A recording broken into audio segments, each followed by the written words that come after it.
I believe that social media might have been the greatest social creation of all time. Never in our history have we been able to communicate, share information, and create content so efficiently. And the number backed this up. In 2022, 3.96 billion people were social media users, a 1.1 billion increase from 2017, a whopping 38.5% increase in just 6 years. Everybody has taken notice of the rise of social media, and some are ready to take advantage of it. I am specifically talking about the most manipulative people in society, those who use social media, its different flaws and characteristics to expand their political beliefs and in turn radicalize you. This is how they do it. Before we start the video, I want to make a clarification on what I mean by radical or radicalization. This word, unfortunately, has been used very liberally by politicians and people in the past to exaggerate their opposition's views. So the definition I apart from is the following. Radicalization is defined as the process by which people come to support terrorism and extremism, and in some cases, to then participate in terrorist groups. So, in summary, this video will be about people who join movements that advocate for violence and then spread their ideas within the internet. Another thing this video won't be is an attack on radicals or radical philosophy and ideas. What I'll be talking about is the ways in which they use the internet to expand their beliefs.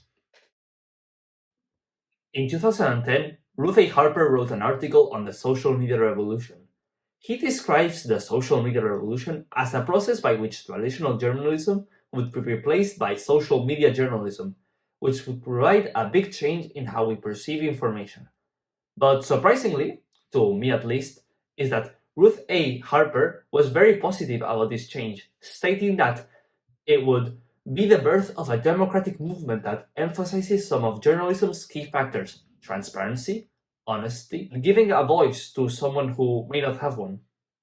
So, why hasn't the social media revolution been this way? Well, unfortunately for Ruth A. Harper, transparency and honesty just doesn't pay the bills.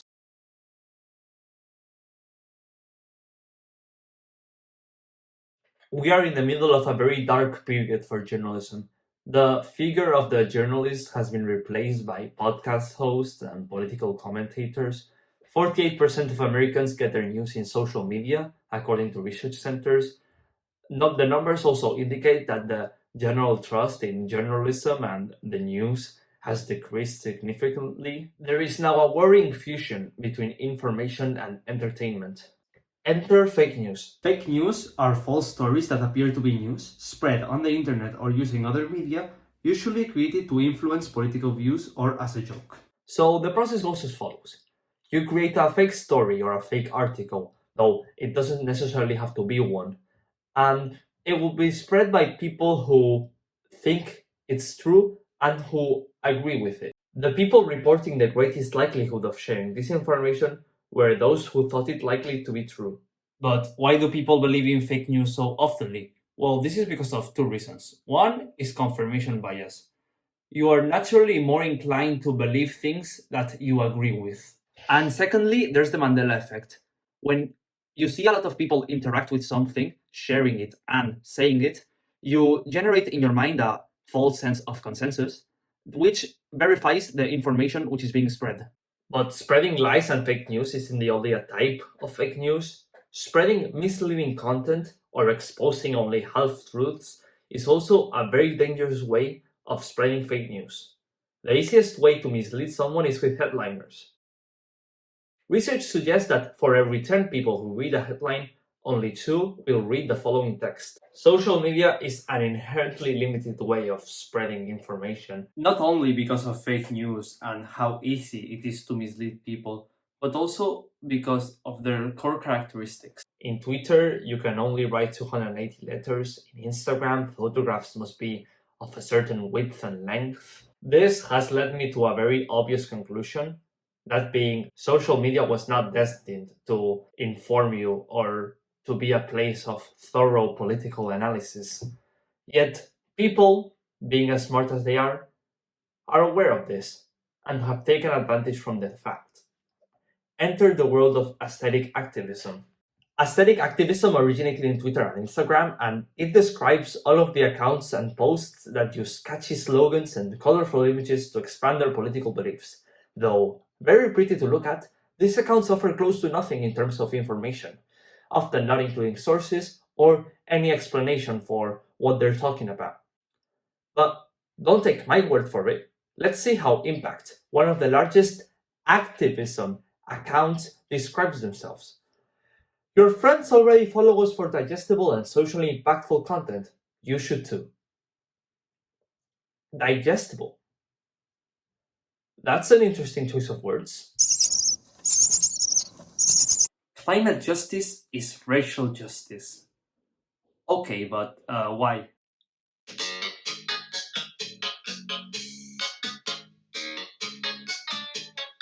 Do we really need to see a woman dancing in order to learn history? Is our attention span nowadays that short? But think about it, viewer. Doesn't it make sense that these types of accounts would appear in social media? Radicals and extremists also use these tactics to spread their political beliefs. If someone wants to radicalize you, providing you with valuable information is a secondary objective, or not even objective, in fact. How is it in someone's interest for you to learn the possible flaws within a system? The objective of these accounts is for you to parrot their rhetoric and their ideas.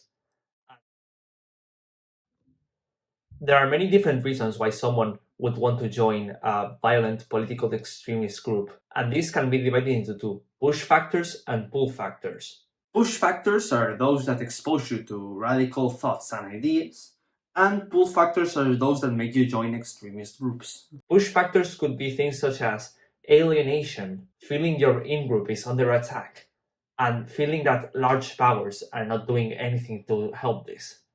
And the pull factors are brotherhood, belonging, a spiritual purpose, and empowerment. One of the biggest reasons why social media is so dangerous in terms of radicalization is because it can provide its users with a sense of community. And the two social media that best exemplify this is Reddit and Discord. In both Reddit and Discord, you can create communities centered about anything, where people are encouraged to talk about the topic, post memes, content, and other things that are related vaguely to it. So naturally, there are communities about cars, communities about movies, communities about video games, and communities about communism, anarchism, communist China. Reddit has taken action in banning these types of communities, though it has been very ineffective. Whenever Reddit bans a community, a new one pops up with the exact same people and ideas, and if not, they can just move to another social media, one that is less regulated. In general, banning users or communities is not an effective way of countering radicalization. Firstly, the radical will not change their ideas just because their account has banned, and secondly, most of the time, he can just go to another social media or create another account. If you navigate these communities, you'll often find people looking for reassurance in their beliefs and a sense of integration from their colleagues. I believe that there is a very big difference between an online community and a real one, but for the purposes of radicalization, it doesn't even matter. As long as there is a place where like minded people can reassure each other and solve each other's questions about their ideas in hand, you have created a community. It is not a coincidence that the internet has been used in the past to plan violent riots and attacks. By facilitating communication between extremists, by making them connected, and by facilitating the resources to radicalize people, the internet and its sense of community is one of the most dangerous of its aspects. So there's misinformation in social media, and it can provide users a sense of belonging through interaction. But what ends up radicalizing you? What ends up radicalizing you is what is known as an echo chamber. Let me explain. In social media, you're shown content based on your interests, which is determined by previous engagement and interaction. The internet collects all of this information with data and often sends it to third-party companies, which will also recommend you this stuff. This is the reason why your homepage looks a certain way. and it more or less resembles your interests. This is the one aspect of social media that will not change. They may ban users or communities, but they won't change this. This is due to two reasons. Firstly, it's their main source of revenue. And secondly, it's what keeps you on their app. I got radicalized into the far right on TikTok. Well, technically I didn't, but an account that I made did. So I made a brand new TikTok account and followed 14 creators known to post transphobic content. Then I started scrolling my For You page where I exclusively engaged with transphobic content, and I documented the major narratives of the more than 400 videos recommended to me. 103 were homophobic or anti-trans, 42 were misogynistic, 29 contained racist narratives or white supremacist messaging, and 14 endorsed violence. Obviously, TikTok didn't just give us neo-Nazi content immediately. I actually didn't get my first Nazi symbol until video 141. The example I just shown you is particularly concerning for me. Obviously, TikTok has a very large pre-teenager audience. And it isn't only the social media companies that benefit from having this algorithm, which, after all, makes you stay in their website a little bit longer. Cambridge Analytica was a British private company that combined data mining and data analysis with strategic communication for the electoral process.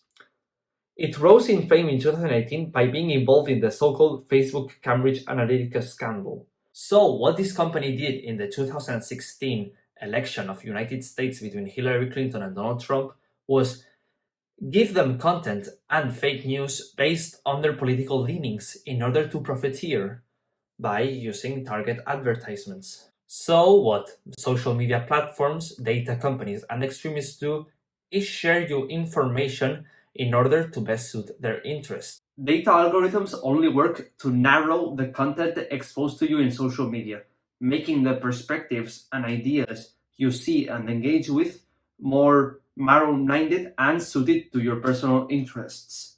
If by any chance you read the news on the internet, which statistically speaking you probably do, this will happen to you and affect you in some way politically, certainly. So at this point, the viewer might be thinking to itself, okay, this is a problem, but how does this affect me? I don't really use the internet for information. I am very careful with my data and my security, and I am certainly not a radical. So how does this affect me? And after all, the internet is not real life.